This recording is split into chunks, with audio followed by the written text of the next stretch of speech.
দর্শক, আমি আমার বাঁশবাগানের পরিষ্কারের জন্য দীর্ঘদিন থেকে চেষ্টা করছিলাম। আজকে সেই বাঁশবাগান আমার পরিষ্কার হয়েছে। বাঁশের যত মোড়া বা গোড়া ছিল, এই দেখেন পরিষ্কার করেছি একটি করে বাঁশ রেখে।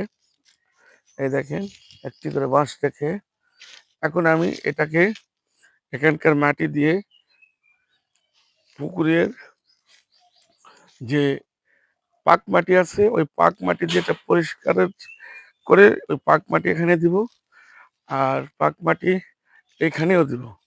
দেওয়ার পরে এটা আমি ভরাট করে দিব।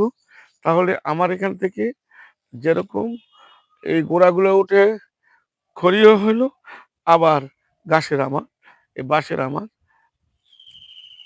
আবর্জনা পরিষ্কার হয়ে বাঁশের যত্ন হলো।